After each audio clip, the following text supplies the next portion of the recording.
بسم اللہ الرحمن الرحیم شروع اللہ کے نام سے جو بڑا مہربان نہایت رحم والا ہے۔ والنازعات غرقا والناشطات نشطا والسابحات سبحا ان فرشتوں کی قسم جو ڈوب کر کھینچ لیتے ہیں اور ان کی جو آسانی سے کھول دیتے ہیں اور ان کی جو تیرتے پھرتے ہیں۔ فالسابقات سبقا فالمدبرات امرا يوم ترجف الراجفة تتبعها الرادفة۔ پھر لپک کر آگے بڑھتے ہیں، پھر دنیا کے کاموں کا انتظام کرتے ہیں کہ وہ دن آ کر رہے گا جس دن زمین کو بھونچا لائے گا، پھر اس کے پیچھے اور بھونچا لائے گا۔ قلوب يومئذ واجفة أبصارها خاشعة يقولون أئنا لمردودون في الحافرة أئذا كنا عظاما نخرة۔ اس دن لوگوں کے دل خائف ہو رہے ہوں گے اور آنکھیں جھکی ہوئی۔ کافر کہتے ہیں کیا ہم الٹے پاؤں پھر لوٹیں گے؟ بھلا جب ہم کھوکھلی ہڈیاں ہو جائیں گے تو پھر زندہ کیے جائیں گے۔ قالوا تلك إذا كرة خاسرة فإنما هي زجرة واحدة فإذا هم بالساهرة هل أتاك حديث موسى۔ کہتے ہیں کہ یہ لوٹنا تو موجب زیاں ہے، وہ تو صرف ایک ڈانٹ ہوگی۔ اس وقت وہ سب میدان حشر میں آ جمع ہوں گے۔ بھلا تم کو موسیٰ کی حکایت پہنچی ہے؟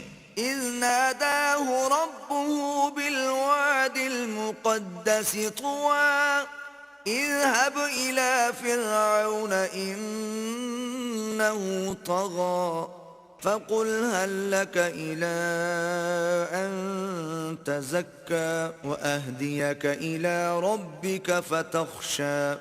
جب ان کے پروردگار نے ان کو پاک میدان یعنی طویٰ میں پکارا اور حکم دیا کہ فرعون کے پاس جاؤ، وہ سرکش ہو رہا ہے، اور اس سے کہو کیا تو چاہتا ہے کہ پاک ہو جائے اور میں تجھے تیرے پروردگار کا رستہ بتاؤں تاکہ تجھ کو خوف پیدا ہو۔ فأراه الآية الكبرى فكذب وعصى ثم أدبر يسعى فحشر فنادى۔ غرض انہوں نے اس کو بڑی نشانی دکھائی مگر اس نے جھٹلایا اور نہ مانا، پھر لوٹ گیا اور تدبیریں کرنے لگا اور لوگوں کو اکٹھا کیا اور پکارا۔ فقال أنا ربكم الأعلى فأخذه الله نكال الآخرة والأولى إن في ذلك لعبرة لمن يخشى۔ کہنے لگا کہ تمہارا سب سے بڑا مالک میں ہوں، تو اللہ نے اس کو دنیا اور آخرت دونوں کے عذاب میں پکڑ لیا۔ جو شخص اللہ سے ڈر رکھتا ہے اس کے لیے اس قصے میں عبرت ہے۔ أأنتم أشد خلقا أم السماء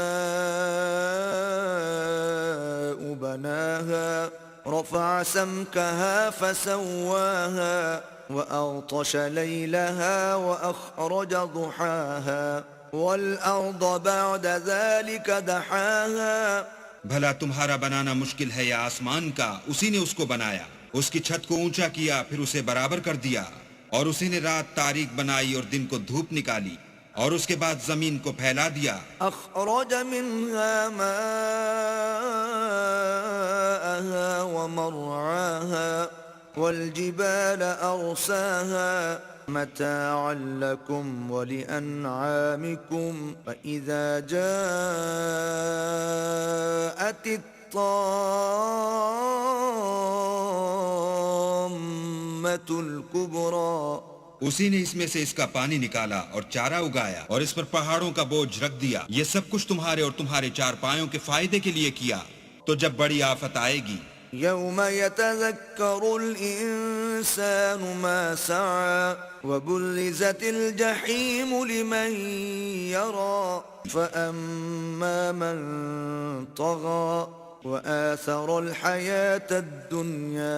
اس دن انسان اپنے کاموں کو یاد کرے گا اور دوزخ دیکھنے والے کے سامنے نکال کر رکھ دی جائے گی۔ تو جس نے سرکشی کی اور دنیا کی زندگی کو مقدم سمجھا، فإن الجحيم هي المأوى وأما من خاف مقام ربه ونهى النفس عن الهوى فإن الجنة الجنة هي المأوى يسألونك عن الساعة أيان مرساها اس کا ٹھکانہ دوزخ ہے، اور جو اپنے پروردگار کے سامنے کھڑے ہونے سے ڈرتا اور جی کو خواہشوں سے روکتا رہا اس کا ٹھکانہ بہشت ہے۔ اے پیغمبر، لوگ تم سے قیامت کے بارے میں پوچھتے ہیں کہ اس کا وقوع کب ہوگا۔ فيم أنت من ذكراها إلى ربك منتهاها إنما أنت منذر من يخشاها كأنهم يوم يرونها لم يلبثوا إلا عشية أو ضحاها۔ سو تم اس کے ذکر سے کس فکر میں ہو؟ اس کا منتہا یعنی واقع ہونے کا وقت تمہارے پروردگار ہی کو معلوم ہے۔ جو شخص اس سے ڈر رکھتا ہے تم تو اسی کو ڈر سنانے والے ہو۔ جب وہ اس کو دیکھیں گے تو ایسا خیال کریں گے کہ گویا دنیا میں صرف ایک شام یا صبح رہے تھے۔